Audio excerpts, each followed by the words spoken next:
last night with Notre Dame winning, ESPN, a lot of talk about this on social media today. I want to go ahead and go to the film. Asking Marcus Freeman in the moment, right? You're accepting the trophy. You've won the Orange Bowl. You're going to the national championship game. But what is it that ESPN wants to talk about? Well, if you follow ESPN very closely, you might have a pretty good guess, and you'd probably be right. Let's go to the videotape. Because you are the first black head coach to go to a national championship game in college football. Congratulations. Just hearing that response alone, how much does this mean to you? You know, I've said this before. I don't ever want to take attention away from the team. It is an honor, and I hope all coaches, minorities, black, Asian, white, it doesn't matter, great people continue to get opportunities to lead young men like this. But this ain't about me, this is about us. And we're gonna celebrate what we've done because it's something special. Molly McGrath of ESPN there, going to the question that ESPN would go to, asking Marcus Freeman about how he feels that his race figures into the issue. Marcus Freeman is the first black head coach in college football to make it to the championship game. He also, however, as some have noted, he's the first Asian coach to make it as well. His dad was in the Air Force, was stationed in South Korea back in the 70s, met his wife there. And Marcus Freeman, as some of you know, he is half Korean and he is half black. No question about his Asian heritage. He's also the first Asian coach to coach in a national championship game. But I love Marcus Freeman's answer, Ronnie, because he turned it back to football. He turned it back to what it should be about. If you're a good coach, you should get opportunities, regardless of whether you're a minority, whether you're white, whatever. Every team out there should want to get the best coach, the guy who has the best football knowledge, the best character, the best leader of men. And Marcus Freeman is certainly passing all of those tests at this point in his career. I love everything about this guy. Yeah, Marcus is definitely a classy dude. And what I would have liked him to say was he should have looked at Molly and said, why do you always have to make this about race? I've already answered this question, and it doesn't matter that I'm black. It doesn't matter that I'm Korean. It doesn't matter. It doesn't matter. Why do you always have to do this? Like, I wish he would have said something along those lines. I feel like ESPN is like, you know, when there's the first big storm of the spring, and you know the weatherman at that local TV station, he's just jacked. He can't wait. He's so happy there's going to be a tornado or whatever it is. And, you know, they got the graphics going, and he is just amped. He's like, this is my time. This is my time. ESPN, Molly McGrath was so excited. She didn't even care. She didn't care that Notre Dame won because Notre Dame won. She's like, yes, I get to ask my question. But, well, actually, she would have been able to ask the question either way. So she didn't even care who won. She's just like, this is my time. This is my time. I get to ask the question. It's awful. It just further adds to the divisiveness. Like, why do we have to point this out anymore? It's just ridiculous. It's so ridiculous, Ricky. Well, I think Marcus Freeman has handled all of it with a lot of grace and absolute class. He really has. He has struck the right tone with his response. He hasn't been rude to the questioners, but he always flips it back to what he thinks or what he seems to think is most important, which is simply the bond that he has with that team, what this victory means to those kids, what it means to the institution. And his focus is going to be on going to the national championship game and trying to win it. This guy's obviously a great coach. Whether you want to focus on the fact that you can say, well, you know, he's Asian, he's black, whatever. I prefer to look at him and say, that is a good man. I look at him and I just say, that's a good man and a good coach. And any program in this country would be lucky to have Marcus Freeman overseeing it. That If, guy's if got I'm an not, unbelievable future ahead of himself. yeah, if I'm not mistaken, I mean, he's just going straight out of the Mike Tomlin playbook, right? Because Mike Tomlin does the same thing whenever he's asked that question. He just turns it around. He's like, yeah, I mean, let's not talk about this. This is like irrelevant. Like my skin colors are absolutely irrelevant to what's going on here. So yeah, I definitely, it would have been interesting to see how Franklin answered, because he would have got exactly the same question. Yeah, well, dude, the thing of it is again, one of the big problems with the left and the whole woke thing is this hyper focus on identity. We've talked about it so many times, right? Identity politics. Everything's identity. It is extended even into the story on the wildfires. You would think that wildfires in California would be a story that there wouldn't be any DEI element to it. Just bad. But there is. I want to go to the tape here. Let's take a look at this. This is the state of affairs right now in Los Angeles. Take a look. You want to see somebody that responds to your house, your emergency, whether it's a medical call or a fire call, that looks like you. It gives that person a little bit more ease, knowing that somebody might understand their situation better. Is she strong enough to do this? Or you couldn't carry my husband out of a fire. Which my response is, he got himself in the wrong place if I have to carry him out of a fire.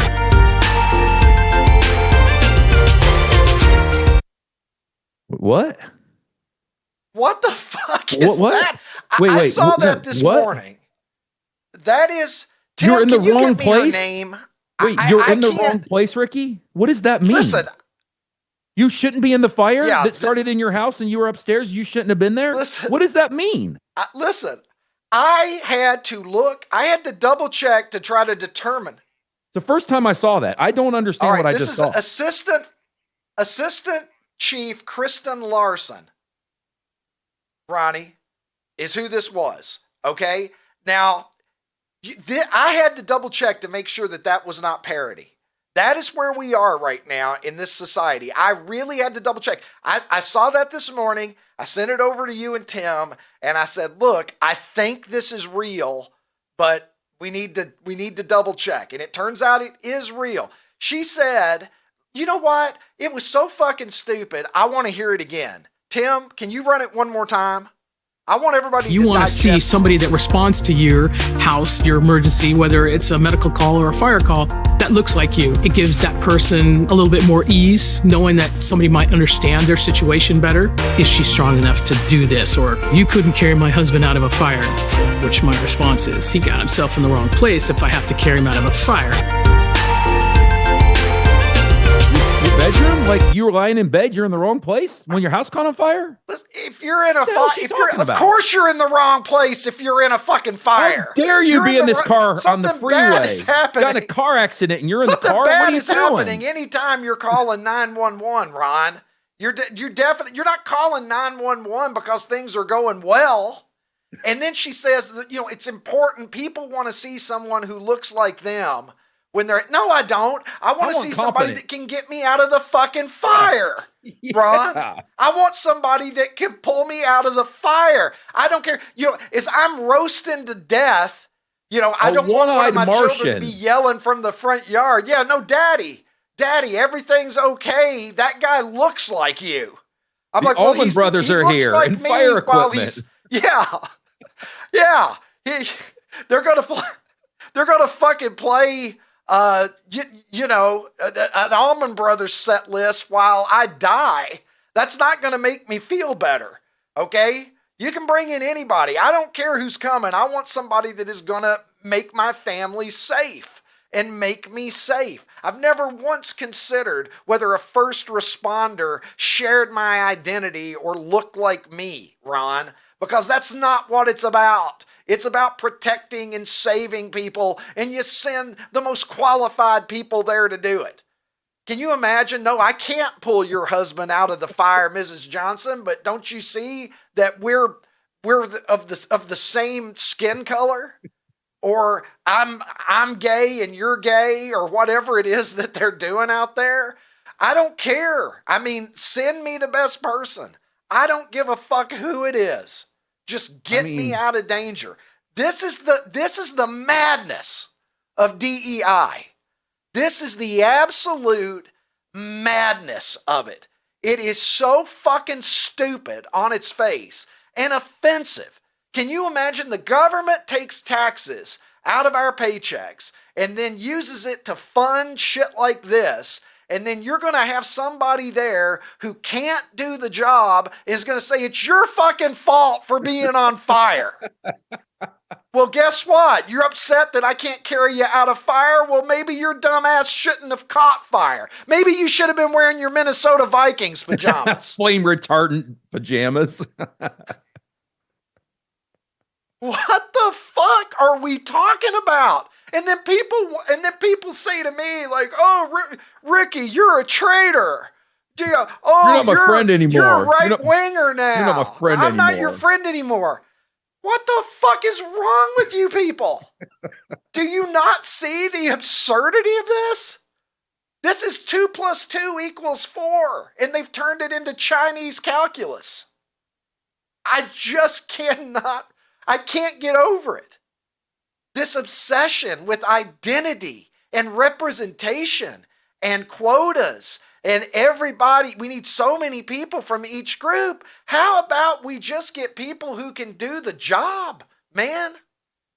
In my life, I have been treated by doctors of all different races, backgrounds, and whatever. And you know what I've judged each one of those physicians on solely? How Did good they they help did. me get better? Yeah, did they help you get better? Did they help me get better?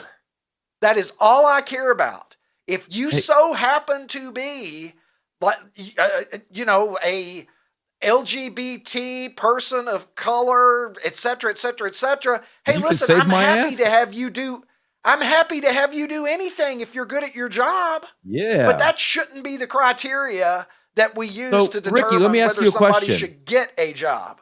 Let me ask you a question. So this girl, what was her name again? Carrie, Krista, something, whatever, doesn't matter.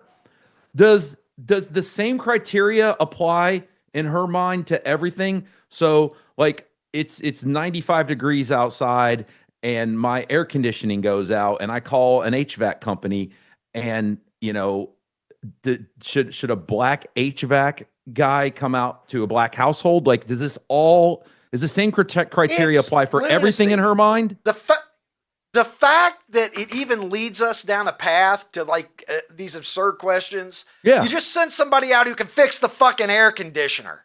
Is what you do. Sounds Ron. like a good idea. It's just that simple. Yeah. It's just that simple. All right. Now, did you see a lot of people, man, the internet burning up again, talking about Barack Obama and Donald Trump sitting side by side and having what looks like a pretty friendly conversation at Jimmy Carter's funeral? There they are. Wasn't it just a short time ago that Barack Obama was basically talking about how calling him Hitler? So that tells you all you need to know. Listen, anybody on the left who's watching this that suffers from Trump derangement syndrome, all performative, there's your Ricky. Hero. All performative. There's your hero sitting next to the guy that you believe is new Hitler, having a polite conversation, chuckling and laughing. Yep. You've all been performative. taken. You've been taken. It's a fraud. It's a con. He doesn't really believe it. I've sat here on this show before and I've said he doesn't really believe it. When I said that I lost respect for Barack Obama, a guy that I voted for before 99% of the country, well, I don't know, 90% of the country, I guess mathematically, had a chance to vote for him. I voted for him when he ran for U.S. Senator back in, 2004, I think. Okay? I liked Barack Obama for a long time. I voted for him in 2008. Again, right? Coming back to what we were talking about earlier. I don't judge political candidates on what their skin color is or things like that. I just vote for who I think is the best. In 2008, I thought Obama was the best choice. I voted for him. Voted for him to send him to the Senate. All of that, right? But Barack Obama's out there perpetuating the Trump-Hitler narrative, perpetuating the very fine people hoax in the days leading up to the campaign. And then there they sat, talking to each other. Two buds. Does it not make you wonder if you're on the left? you got two possibilities here. One, you've been conned, or two, your hero is perfectly comfortable sitting down and enjoying a laugh with new Hitler. Neither one of them look real good. So figure out which one it is. Trump was actually asked about it. Last night, I actually was typing into X lip reading. Somebody out there, I know there's deaf people in the world that could see what they're saying. It doesn't have to just be conjecture. And so I did see some people who were attempting to do the lip reading of it, but finally they just asked Donald Trump, and here's what number 47 had to say. Off the top, you mentioned the Carter funeral today. What were you talking to Barack Obama about? It did look very friendly, I must say. I didn't realize it. I didn't realize it, how friendly it looked. I saw it on your wonderful network just a little while ago before I came in, and I said, boy, they look like two people that like each other, and we probably do. We have little different philosophies, right? But we probably do. I don't know, we just got along, but I got along with just about everybody on that. We met backstage, as you know, before we went on, and I thought it was a beautiful service, but we all got along very well, which is good. In California. Is this the same country that we've been living in up until about 10 minutes ago, Rod? Like, that seemed pretty healthy. He's saying, it looked like we liked each other. We probably do. We just have some difference. Now he sounds like John McCain talking about Barack Obama back in 2008. That was a pretty magnanimous adult moment that we just saw there. And I think we could use more of it, Ron, and we could use more. I think we just need more sportsmanship. Take a look at this. This is Pat Riley and KC Jones back in the 1980s. Lakers, Celtics. Let's give this a listen. I'll get your reaction, Ronnie. Both our teams have played in the finals in the last 8 years with the exception of 1 year. And we're both here again today, and I'm sure we're going to continue to be there in the future. But I have a lot of respect for the Celtics and for Case, and I'm just happy to be part of this. Oh, shucks. Do you agree meet him again in the finals? You couldn't teach me how to play defense, though, back in 71, 72.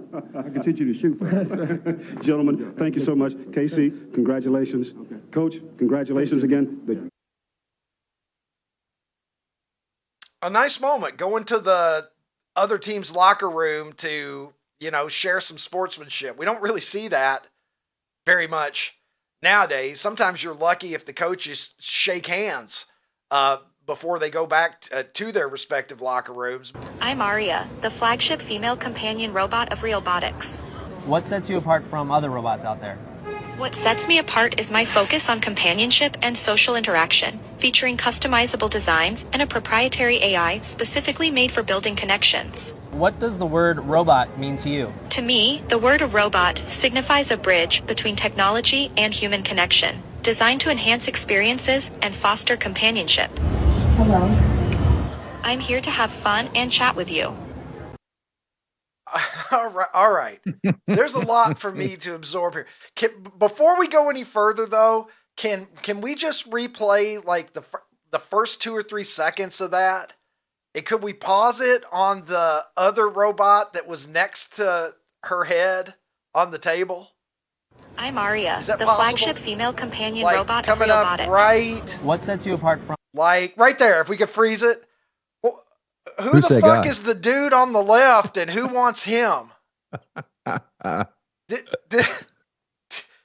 the guy. Look at the guy. Who is that for?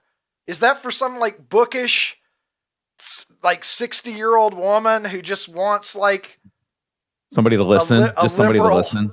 Just somebody to listen. Just wants somebody to listen. He's got amazing listening skills. Look at it. I don't know who's making that guy. All right. So I'm seeing this for the first time.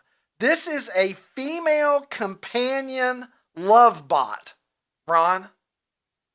And the suggested retail cost of this, $175,000.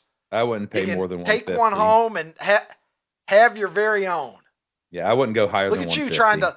Well, that's why you're not going to get any fine robot loving is because you're a cheap ass and you're not Don't you love pay for a quality product. They love it's great that they're like, oh, this is a companion, and socials like that. That's not why some dude's going to spend $175,000. I mean, you saw how big she was up on top, right? Like, this is so funny that they're trying to market it as something pure and beautiful. Like, no, it's an advanced blow up doll, Ricky. Man,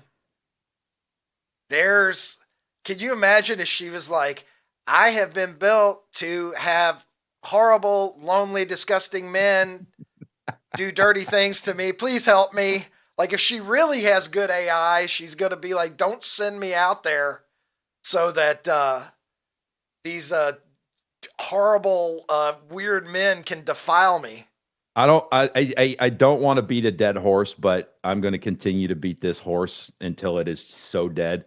Could you please give me 20 to 30 seconds of Jerry Jones talking to it? Man, see, now, we got to be careful. We do this all the time. Please do it. Just 20 seconds. 20 seconds. Sometimes people don't understand how lonely the pursuit of a Super Bowl championship can be. Of course, we were very fortunate in Dallas Cowboys organization, winning 3 Super Bowls early in my tenure, but it's been 30 years, and sometimes as that time passes, a man can be alone with his thoughts and need the delicate touch of a sensitive, understanding female, and in those instances, this could be a good investment for the Dallas Cowboys. All right, there you go. That's for you. We got to at least wait a week until next time. That was your best one ever. Before everybody's fucking sick of this. It was the best one ever. Nobody's sick of it. It's the best one ever. Well, I don't know. I'm just happy that at age 53, I've finally discovered my gift to the world. You think I'm going to be doing bar mitzvahs and children's parties before long. You should say. Now I'm going to make some balloon animals for everyone. This is Ricky, a giraffe. Yes. We have to set up a Cameo account where you do it just as Jerry Jones. Unfortunately, I don't look like him. Yeah, that's why it's so good. That's why it's so good. This is what I would sound like if I look like a past his prime lumberjack. Actually, Dallas Cowboys. All right, that's all I have to say. Now put your professional face back on, because I got to ask you, what the fuck, Ron?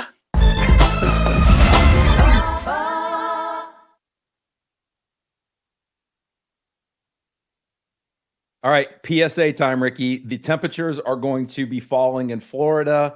They have issued a falling iguana alert. So what happens is when temperatures what does that mean? Well, pay attention. You'll find out. Oh. When temperatures get to the mid 40s or lower, it causes the iguanas that are up in the trees to kind of go dormant, and they get something that's called cold stunned, and they can fall out of trees.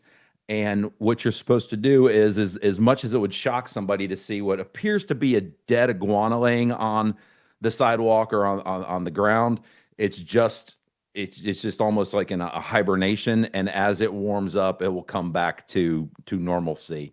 And but yeah, this is a real legitimate thing that you have to be careful of when you're in Florida. First of all, I think I'm probably speaking for a lot of us right now when I say I wasn't even aware that there were iguanas in trees. I didn't know they were up there, for starters. So I don't know where I thought the iguanas were, but I didn't have them figured for being up in trees. Tim's asking me if I failed science class. Well, I failed advanced biology. I can tell you that, my junior year of high school. I was reading the USA Today in class, and I certainly flunked. But look, this reminds me of the Weather Girls. It's raining iguanas. Hallelujah. It's raining iguanas. Hey, hey. Scaly, green, sexy as hell. Hey, OutKick fans on YouTube, if you enjoyed this episode, hit the subscribe button and make your way over to OutKick.com where you can watch the full episode.